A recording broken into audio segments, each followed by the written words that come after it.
आज हम बात करेंगे एक ऐसे कमाल के इंस्ट्रूमेंट की, एक ऐसा टूल जो डॉक्टरों को बिना किसी चीर-फाड़ के सीधे हमारे शरीर के अंदर झांकने की ताकत देता है।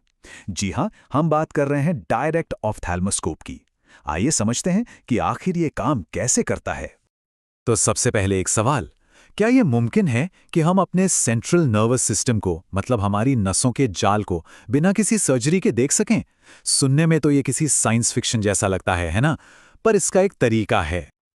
और वो तरीका है हमारे शरीर में ही मौजूद एक खिड़की से अंदर देखना।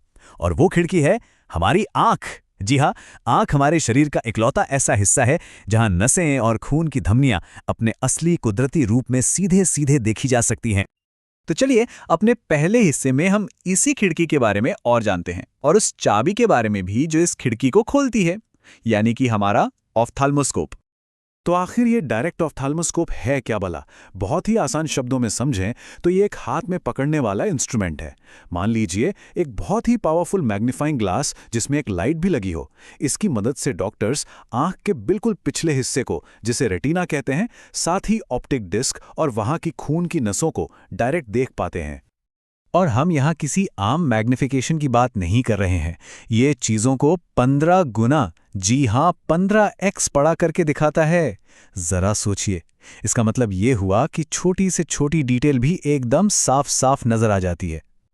अब इसकी साइंस की बात करें तो ये एक ऐसी इमेज बनाता है जो सीधी होती है, मतलब उल्टी नहीं दिखती, और हाँ, असल से बहुत ज्यादा बड़ी होती है। तो जो भी नजर आता है वो बिल्कुल वैसा ही होता है जैसा असल में है, बस काफी बड़ा।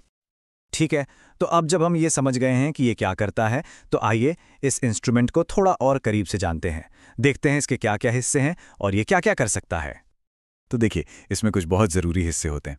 एक है इसका इल्यूमिनेशन सिस्टम, जिससे रोशनी कम ज्यादा की जाती है।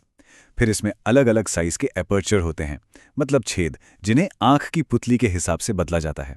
कुछ फिल्टर्स भी होते हैं, जैसे रेड फ्री फिल्टर, जो नर्व फाइबर्स को और साफ देखने में मदद करता है। और सबसे जरूरी ये है लेंस व्हील। इसी से इमेज को फोकस में लाया जाता है। अब देखिए, हर टूल की तरह इसके भी कुछ फायदे और कुछ सीमाएं हैं। सबसे बड़ा फायदा, ये छोटा है, सस्ता है और इसे कहीं भी, यहां तक कि मरीज के बिस्तर के पास भी इस्तेमाल किया जा सकता है।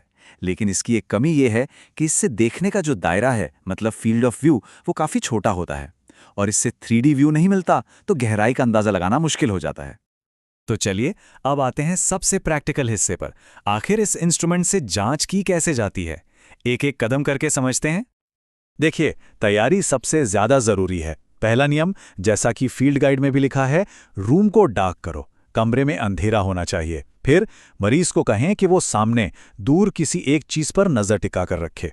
और एक बात हमेशा याद रखनी है, अपनी दाईं आंख से मरीज की दाईं आंख देखें और बाईं से बाईं। और हाँ, शुरू करने से पहले लेंस व्हील को 0 पर और रोशनी को मीडियम हाई पर सेट कर लें। अब आता है अप्रोच। मरीज की आंख के पास सीधे सामने से नहीं, बल्कि साइड से करीब 15 डिग्री के एंगल से जाना है। और देखना क्या है? पुतली के अंदर एक नारंगी लाल रंग की चमक। इसे ही रेड रिफ्लेक्स कहते हैं।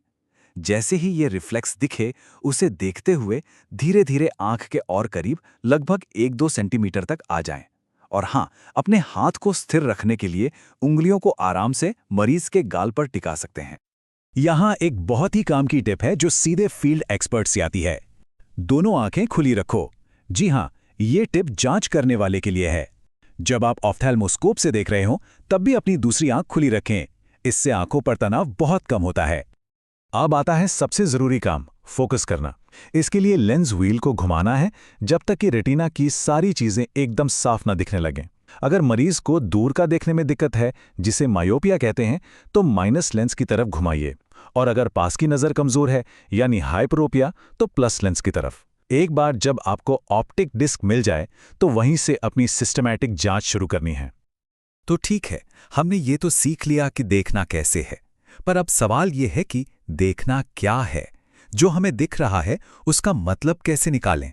चलिए अब फंडिस को डिकोड करते हैं। तो एक नॉर्मल हेल्दी आंख के अंदर क्या क्या दिखता है? सबसे पहले ऑप्टिक डिस्क। ये गोल गुलाबी नारंगी रंग की होनी चाहिए, जिसके किनारे एकदम शार्प हों। फिर आती हैं खून की नलियां, यहाँ धमनियां और नसें 2-3 के अनुपात में होती हैं, मतलब नसें थोड़ी सी मोटी दिखेंगी। फिर मैक्युला, ये एक गहरा सा एरिया होता है जो हमारी सबसे तेज नज़र के लिए जिम्मेदार है। और इन सब के पीछे का बैकग्राउंड, वो एक जैसा नारंगी लाल रंग का होना चाहिए। और यहीं पर ये टूल एक जासूस की तरह काम करता है। बीमारियां आंख के पर्दे पर अपने सुराख छोड़ जाती हैं। जैसे कि अगर किसी को हाई ब्लड प्रेशर है तो धमनियां पतली हो जाती हैं।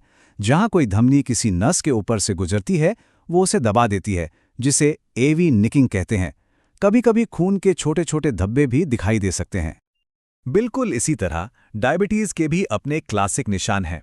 खून की नसों में छोटे छोटे गुब्बारों जैसे उभार, जिन्हें माइक्रो एन्यूरिज्म कहते हैं। पीले रंग के धब्बे जो हार्ड एक्सुडेट्स कहलाते हैं। रुई के फाहे जैसे सफ़ेद धब्बे यानी कॉटन वूल स्पॉट्स। और कभी कभी तो नई लेकिन बहुत कमज़ोर खून की नसें भी बनने लगती हैं। चलिए अब बेसिक्स से आगे बढ़ते हैं।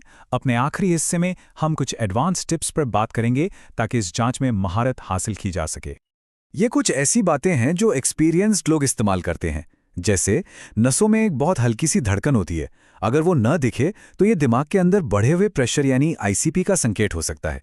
इसी तरह रेड फ्री फिल्टर का इस्तेमाल करके नर्व फाइबर लेयर में होने वाले शुरुआती डैमेज को भी पकड़ा जा सकता है। और स्लिट एपर्चर से कप टू डिस्क रेशियो की गहराई का बेहतर अंदाजा लगता है।